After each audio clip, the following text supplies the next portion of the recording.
C'était l'incarnation pure de l'émancipation sauvage, une icône de sensualité brute, qui a fait voler en éclats tous les codes moraux de son temps. De Tokyo à New York, il était impossible d'ignorer sa moue boudeuse, sa silhouette divine ou son timbre de voix si particulier. La planète entière vibrait au rythme de ses longs métrages, de ses passions dévorantes et de ses coups de gueule légendaires.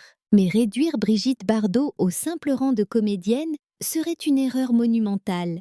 Elle représentait bien plus que cela, un véritable séisme sociétal, un changement d'air, une révolution en chair et en os. Cependant, au milieu de toute cette lumière aveuglante et de cette gloire planétaire, il existe une zone d'ombre tenace, une pièce manquante du puzzle qui a été soigneusement gommée. C'est un patronyme que la biographie dorée a souvent préféré ignorer, celui de sa propre chair et de son sang.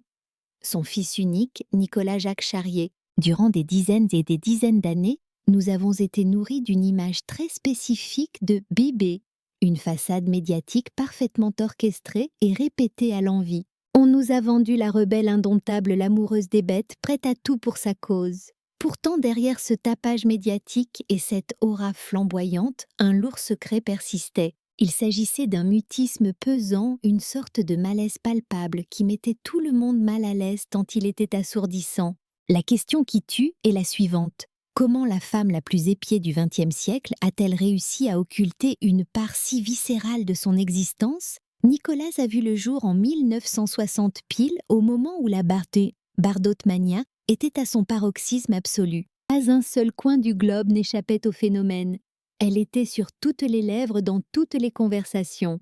Si la presse à scandale traquait le moindre de ses soupirs, son rôle de maman lui semblait n'avoir jamais été écrit dans le scénario de sa vie publique. Vous ne trouverez pas de clichés maternels attendrissants en couverture, ni de petites histoires mignonnes partagées lors d'interviews, et encore moins de souvenirs évoqués avec une chaleur maternelle. Le petit garçon était bien réel, mais il grandissait hors champ, comme si deux dimensions parallèles coexistaient, sans jamais se croiser celle de la superstar adulée et celle d'un lien du sang tenu fermement à l'écart. Ne croyez pas qu'il s'agissait d'une omission involontaire ou d'un hasard. Cette absence était totalement délibérée et revendiquée. L'actrice n'a jamais tenté de jouer la comédie de la mère modèle pour plaire aux foules. Au contraire, elle a pris le contre-pied total de ce que la morale exigeait. Que ce soit dans ses livres chocs ou ses rares aveux intimes, elle a toujours clamé haut et fort son inaptitude à la maternité, rejetant avec fracas ce costume que la société voulait lui faire endosser de force. C'est une honnêteté crue violente même qui a souvent scandalisé l'opinion, mais qui restait d'une logique implacable avec le personnage. Cela collait parfaitement à la peau de la femme sauvage qu'elle était, celle qui refusait de se laisser mettre en cage ou dicter sa conduite par qui que ce soit. Toutefois, cette fin de non-recevoir a laissé des cicatrices profondes, car derrière l'icône de papier glacé, il y avait un véritable petit garçon qui a dû se construire loin de sa génitrice, loin des flashs et du mythe vivant. Durant une éternité, personne ne s'est réellement soucié de l'impact psychologique que cela pouvait avoir sur cet enfant de l'ombre. Tous les projecteurs étaient braqués sur les caprices, les amours et les croisades de la star, reléguant Nicolas dans une périphérie brumeuse et invisible. Ce n'est que bien plus tard, après que beaucoup d'eau a coulé sous les ponts, qu'un nouveau témoignage est venu éclairer la situation discrète mais capitale. Il s'agit de la parole de Bernard Dormal, l'homme qui partage le quotidien de la star depuis plus de 30 ans, ce mari fidèle et silencieux qui a toujours fui les journalistes. Quand il a finalement accepté de briser le silence au sujet de Nicolas, son intention n'était nullement de régler des comptes ou de salir l'image de son épouse. Son but était d'apporter un peu de complexité, de fissurer ce récit trop manichéen d'un rejet total et sans appel. Au fond, nous ne sommes pas face à un scandale bruyant et vulgaire, mais plutôt face à l'histoire d'un vide immense, d'une affection qui n'a jamais réussi à trouver le chemin tracé par les conventions. C'est exactement cette zone grise, ce flottement inconfortable entre la légende dorée et la réalité crue qui continue de captiver le public aujourd'hui. Car si l'on gratte le vernis du mythe Bardot, on tombe sur une interrogation universelle aussi intime qu'elle est douloureuse. Que se passe-t-il réellement lorsqu'une idole refuse d'endosser le costume de mère et que son fils décide lui aussi de se murer dans le silence? Pour saisir toute l'ampleur du fossé qui s'est creusé entre la star et sa progéniture, il est impératif de remonter le temps, de revenir à la genèse du drame bien avant les non-dits. Nous sommes à la fin des années 1950. et Brigitte règne en maître absolu sur le monde du spectacle. Elle n'a que 25 ans, mais son visage s'affiche déjà sur tous les murs et dans tous les esprits. Le 7e art, qu'il soit français ou hollywoodien, la porte au nu tandis que les paparazzi la traquent sans relâche. Elle est le symbole vivant d'une liberté nouvelle provocante, voire carrément insolente pour l'époque. Et c'est justement à cet instant précis, en pleine gloire, qu'elle apprend la nouvelle qui va tout bouleverser. Elle attend un enfant. Loin d'être accueillie comme une bénédiction, cette grossesse s'est vécue comme une véritable catastrophe, une menace directe planant sur sa carrière. Bardot n'a jamais joué l'hypocrite à ce sujet. Dans ses mémoires explosives intitulées « Initial bébé », elle couche sur papier sans aucun filtre qu'elle n'avait aucune envie de devenir mère. Pour elle, donner la vie n'était ni un but ni une vocation sacrée. Elle voyait cela comme une chaîne, une entrave insupportable à ce qu'elle chérissait par-dessus tout au monde, sa liberté de mouvement et d'être. Rappelons qu'à cette époque, l'interruption volontaire de grossesse est strictement interdite par la loi française, transformant cette nouvelle en une source d'angoisse terrifiante. L'actrice se sent comme un animal pris au piège. Autour d'elle, l'étau se resserre et la pression devient vite irrespirable. Tout le monde s'y met, la société, la famille et les médias. Le père, l'acteur Jacques Charrier, tente désespérément de la rassurer d'ancrer cet événement dans une normalité bourgeoise, mais rien n'y fait. Bardot est incapable de se projeter dans ce rôle maternel, c'est un blocage total, presque physique. Elle le confirmera des années plus tard avec une violence verbale qui choquera durablement le grand public. Elle n'était tout simplement pas programmée pour ça. Elle ne le serait jamais. Le 11 janvier 1960, le petit Nicolas Jacques Charrier pousse son premier cri à Paris. Cependant, la magie n'opère pas. Dès les premières secondes, le lien fusionnel espéré ne se tisse pas. Bardot ne dissimule pas son malaise, elle refuse catégoriquement d'allaiter et affiche une distance glaciale presque absente. Très vite, elle s'échappe de la maternité, laissant à Jacques Charrier la lourde tâche de gérer les soins du nouveau-né et d'assumer ce rôle parental qu'elle fuit. Il ne s'agit pas d'une fuite soudaine ou d'un coup de tête, mais plutôt d'un éloignement lent viscéral, comme si elle tentait désespérément de s'extirper d'un rôle de mère que son instinct rejetait violemment. L'union déjà fragile ne résiste pas à cette tempête émotionnelle et le couple finit par voler en éclats très peu de temps après la naissance de l'enfant. Le couperet tombe en 1962 lorsque le divorce est officialisé. Et c'est Jacques Charrier qui fait rarissime pour l'époque et obtient la garde exclusive du petit Nicolas. Cette décision de justice marque une rupture définitive. Le garçon grandira sous l'aile protectrice de son père à des années-lumière du chaos médiatique et des scandales qui entourent sa génitrice. De son côté, la star continue de briller sous les projecteurs, enchaînant les succès avant d'amorcer petit à petit son adieu définitif au monde du 7e art. Pourtant, même loin des caméras, la maternité ne deviendra jamais une priorité ni une source d'épanouissement pour elle. Ce rejet n'est pas un tabou qu'elle cache, mais une vérité qu'elle brandit. Bien au contraire, l'icône revendique cette absence d'instinct maternel, le clamant haut et fort dans la presse et le couchant sur papier glacé avec une brutalité désarmante. Cette honnêteté crue, presque sauvage, cimente sa légende, celle d'une femme libre qui refuse de se plier au diktat, quitte à choquer l'opinion publique. Elle brise ainsi l'un des tabous les plus tenaces de notre société en rejetant ouvertement ce rôle de mère pourtant considéré comme sacré et intouchable par la morale commune. Cependant, cette liberté de ton a un coût humain dévastateur pendant que la star théorise son refus d'être mère. Un enfant en chair et en os se construit seul, marqué par ce vide affectif abyssal. C'est précisément dans ce gouffre creusé dès ses premiers cris que s'installe la blessure primitive qui hantera toute l'histoire de cette relation mère-fils impossible. Nicolas Jacques Charrier s'épanouit donc dans l'ombre préservée de la folie des paparazzi et de l'aura écrasante de celle que la planète entière vénère comme une déesse. Son enfance vagabonde entre la France et la Suisse, évoluant dans un cocon de normalité et de discrétion qui tranche radicalement avec le strass de la vie parisienne. Son père Jacques Charrier met un point d'honneur à lui bâtir une forteresse de stabilité, érigeant un mur infranchissable entre son fils et la cruauté des projecteurs. Si le patronyme Bardot s'étale en une de tous les kiosques, il reste un fantôme dans la maison familiale, un nom qu'on ne prononce pas et qui ne fait pas partie de son univers quotidien. Grandir dans ces conditions impose une gymnastique mentale douloureuse. Nicolas est le fils biologique de la femme la plus désirée du monde, une légende vivante du XXe siècle. Mais dans la réalité de ses jours et de ses nuits, cette immense célébrité n'est qu'une étrangère, une absence criante qui ne vient jamais le border le soir. Il découvre qui est sa mère comme n'importe quel spectateur lambda à travers des affiches géantes, des couvertures de magazines et des rediffusions télévisées sans jamais connaître la chaleur d'une étreinte. Cette scission brutale entre l'image publique et la réalité privée forge chez lui un caractère introverti, une prudence extrême et une volonté farouche de s'effacer, à l'opposé de nombreux enfants de stars qui cherchent la lumière.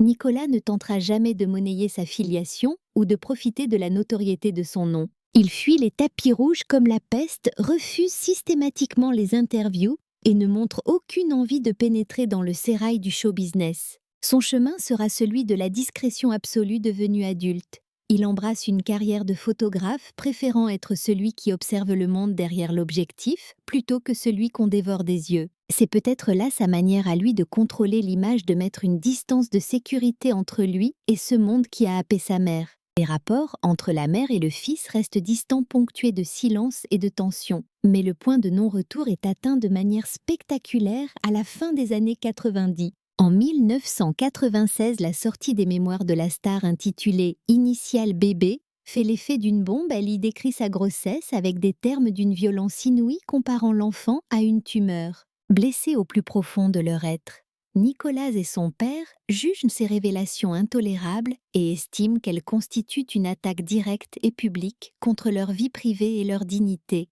L'affaire se règle devant les tribunaux en 1997, où la justice tranche en faveur du fils et de l'ex-mari, condamnant l'actrice à leur verser des dommages et intérêts pour le préjudice subi. Au-delà de la somme d'argent, ce procès laisse une cicatrice indélébile dans le cœur de Nicolas, officialisant aux yeux de tous la tragédie de sa naissance. Ce n'est plus seulement une querelle de famille, c'est la validation juridique d'une souffrance intime, mais même dans la tourmente, il garde sa ligne de conduite et reste muet face à la presse. Il refuse de transformer sa douleur en spectacle, ne participant à aucun déballage télévisé, conservant une dignité qui force le respect face au tumulte. Ce mutisme devient sa signature, une seconde peau. Là où sa mère a fait de la provocation son fonds de commerce, lui érige le silence en forteresse imprenable. Les années passent et il finit par construire son propre foyer, cherchant à reproduire le modèle de stabilité que son père lui a transmis. Marié et père de famille, il s'installe en Norvège, mettant des milliers de kilomètres entre lui et l'Hexagone, une distance géographique qui matérialise son besoin de détachement émotionnel. Il ne nie pas ses racines ni d'où il vient, mais il refuse catégoriquement de se laisser définir ou emprisonner par ce lourd héritage maternel. Un lien ténu subsiste avec Brigitte, fait d'échanges épisodiques et fragiles, soigneusement gardés loin des regards indiscrets, sans jamais de grande réconciliation publique. Ce silence obstiné n'est pas une arme de vengeance, c'est un mécanisme de survie indispensable pour ne pas sombrer. Nicolas ne cherche pas à refaire le passé. Il choisit simplement de vivre sa vie en parallèle et dans cette absence de mots se dessine une forme d'élégance rare, une résistance silencieuse mais inébranlable. Parallèlement, Brigitte Bardot opère sa propre métamorphose. Elle claque la porte du cinéma au début des années 70, alors qu'elle est encore au zénith de sa gloire mondiale. Le monde entier est stupéfait par cette retraite anticipée, mais pour elle, c'est l'unique moyen de briser ses chaînes et de retrouver une forme de liberté. Lassée d'être un objet de désir épuisé par la traque constante et les jugements moraux, elle se retranche dans sa mythique propriété de la Madrague à Saint-Tropez. C'est dans ce sanctuaire coupé du monde que se révèle sa véritable vocation, celle qui donnera un sens à la seconde partie de son existence, la défense acharnée de la cause animale. Ce combat devient sa raison de vivre, une passion dévorante et exclusive qui remplace peu à peu les relations humaines qu'elle juge souvent décevantes. Sa maison se transforme en arche de Noé, où elle recueille chiens errants, chats éclopés et animaux de ferme, investissant toute sa fortune et son âme pour être la voix de ceux qui n'en ont pas.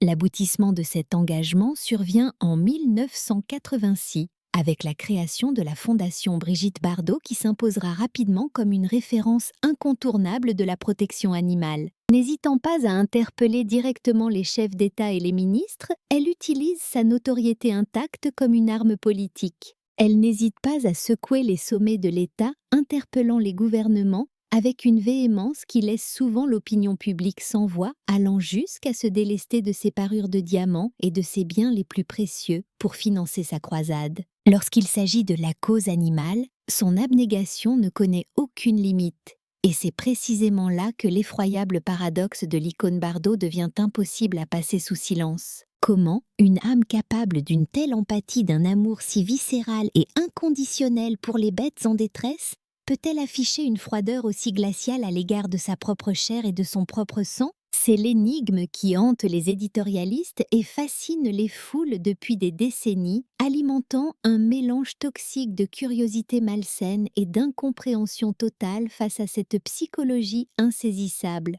Loin de se dérober face à ces accusations, la star les affronte tête haute, rétorquant souvent avec cette sécheresse coupante qui est devenue sa marque de fabrique. Sa justification est sans appel, elle réserve sa compassion aux animaux, car ils ignorent la trahison et la duplicité, ils ne jugent jamais et n'exigent rien d'autre qu'une présence pure contrairement aux humains. Pour l'ancienne actrice, la fibre maternelle n'a jamais été une évidence biologique ni un sentiment inné, mais plutôt une construction sociale qu'elle a rejetée. Elle n'a jamais cherché à idéaliser ce rôle ni exprimé le moindre regret de ne pas ressentir les émois que la société attend traditionnellement d'une mère, une posture qui heurte encore aujourd'hui les consciences. Dans un monde où la maternité est sacralisée comme l'apogée de la féminité, Bardot se dresse comme une anomalie radicale brisant l'un des tabous les plus tenaces de notre culture. Elle assume pleinement ce décalage, acceptant d'endosser le costume de la femme sans cœur, quitte à être qualifiée d'égoïste monstrueuse ou d'être dénuée d'humanité par ses détracteurs. Pourtant, cette intransigeance témoigne aussi d'une forme de cohérence brutale. Bardot n'a jamais tenté de réécrire l'histoire, ni de réparer en public ce qu'elle a toujours vécu comme une erreur de parcours. Jamais elle ne s'est abaissée à jouer un rôle de composition dans sa vie privée, refusant d'inventer des sentiments qu'elle ne portait pas en elle. Elle n'a jamais orchestré de fausses retrouvailles mère-fils pour adoucir son image médiatique, préférant la rudesse d'une vérité inconfortable aux douceurs d'un mensonge rassurant. Pendant que sa mère occupe le devant de la scène, Nicolas lui construit son existence à des années-lumière de ce vacarme idéologique et de cette frénésie des caméras. Le contraste entre les deux est saisissant d'un côté. Une mère qui s'expose, hurle et provoque de l'autre un fils qui cultive l'ombre, le silence et la discrétion absolue. Ce sont deux destinées diamétralement opposées, pourtant nées de la même histoire, comme deux lignes qui se fuient pour ne jamais se croiser. Ce gouffre affectif nourrit la légende d'un amour impossible, ou du moins d'un lien filial qui n'a jamais réussi à trouver sa juste forme ni sa respiration. C'est au cœur de cette tension permanente entre un engagement public total et un vide intime abyssal que va s'écrire la suite de cette saga familiale complexe. Car malgré cette distance affichée et ce rejet constant des normes affectives, une figure masculine va progressivement s'imposer discrète mais essentielle, celle de Bernard Dormal. Et c'est finalement à travers le prisme de cet homme de l'ombre que la relation tumultueuse entre Brigitte Bardot et son fils va commencer à révéler ses nuances insoupçonnées. Bernard Dormal fait irruption dans l'existence tourmentée de la star en 1992, apportant avec lui un calme inattendu. Ancien conseiller politique naviguant loin du show-business, c'est un homme réservé presque effacé, qui contraste avec les passions dévorantes de l'actrice. Aux yeux du monde, il devient son 4e mari.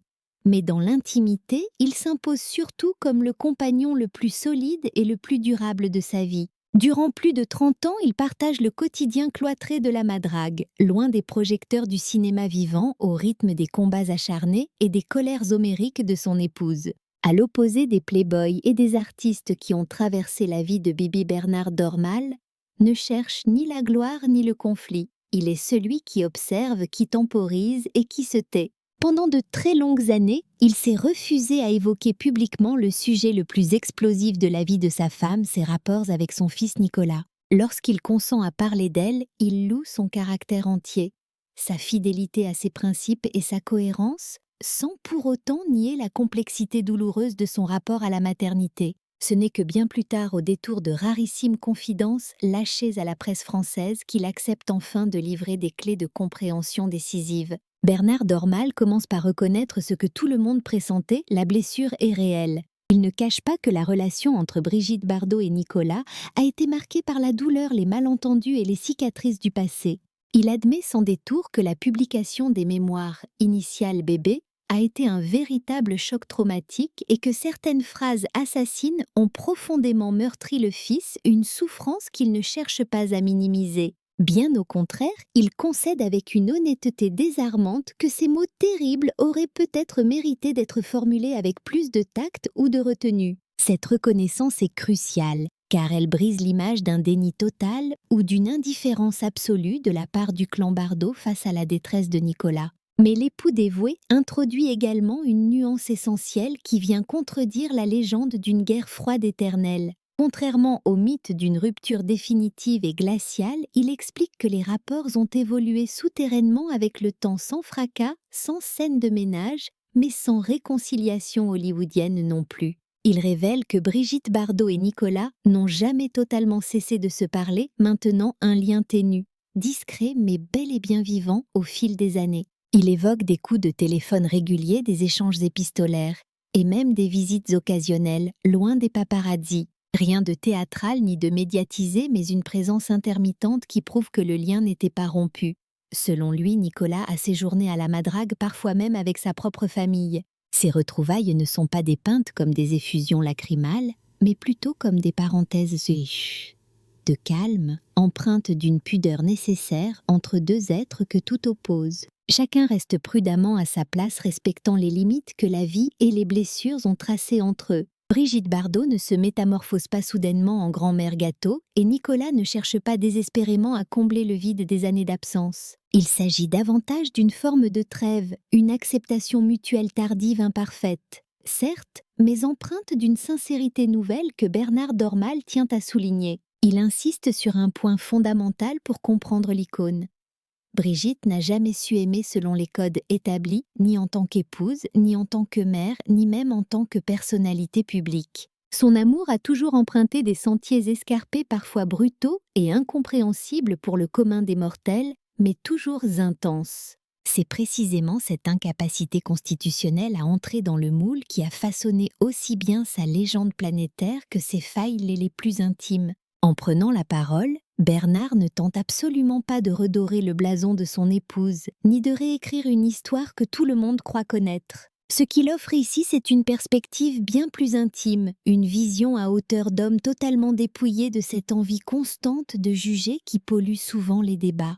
Il nous remet en mémoire une vérité fondamentale. Derrière les icônes glacées, il y a des êtres humains pétris de failles, bloqués par leurs propres barrières émotionnelles.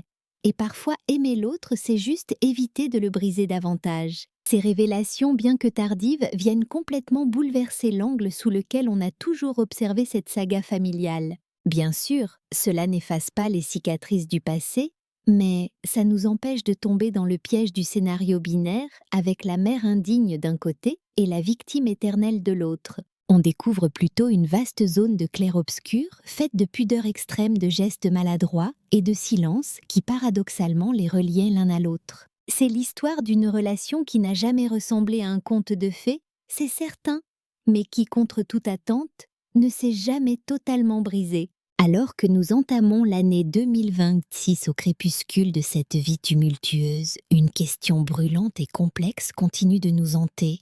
Comment juger avec équité un lien filial qui a pulvérisé tous les codes et toutes les attentes sacrées de ce que doit être l'amour entre une mère et son enfant? Il faut l'admettre, Brigitte Bardot n'a jamais joué le rôle de la maman modèle que la société adule. Elle a refusé de glorifier cet instinct et surtout, elle n'a jamais triché en jouant la comédie du bonheur familial pour les caméras. Cette franchise brutale, ce refus de faire semblant, a été vécu comme une gifle par beaucoup, causant des blessures réelles et profondes.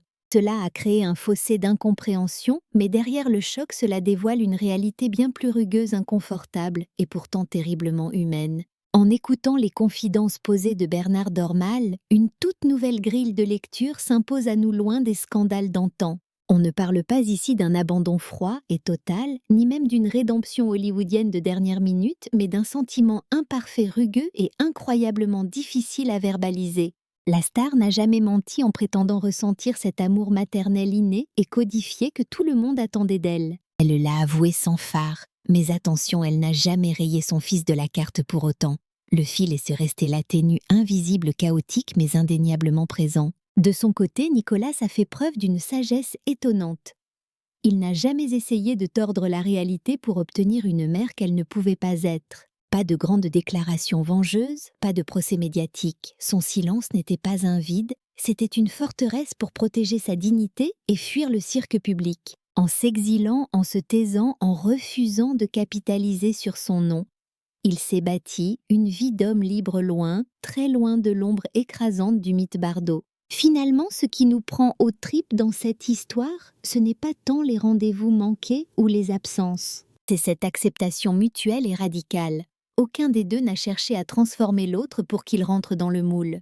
Oubliez les réconciliations larmoyantes de cinéma. Ici, nous avons eu droit à une reconnaissance muette tardive, pleine de défauts mais authentique. C'est une relation qui ne nous donne pas le confort d'une fin heureuse classique, mais qui prouve qu'on peut se construire avec des manques sans pour autant se trahir soi-même. Le parcours de Brigitte et de son fils est un rappel puissant que l'amour même maternel est infiniment plus complexe que les clichés. Il ne prend pas toujours la forme d'une étreinte chaleureuse, mais il peut survivre résistant autant à la distance géographique et au non-dit. Être mère, ce n'est peut-être pas toujours savoir aimer sans faille, mais c'est avoir le courage terrifiant de rester fidèle à sa propre nature, quoi qu'il en coûte. À sa façon un peu brutale, Brigitte a offert à Nicolas un héritage inestimable, la liberté absolue d'être soi-même sans masque et sans mensonge social. Leur lien si particulier et distant démontre qu'un attachement peut perdurer par-delà les océans d'incompréhension et les différences de caractère. Et qu'au bout du compte, respecter la distance de l'autre, garder sa dignité et accepter les failles, c'est peut-être ça la forme d'amour la plus pure.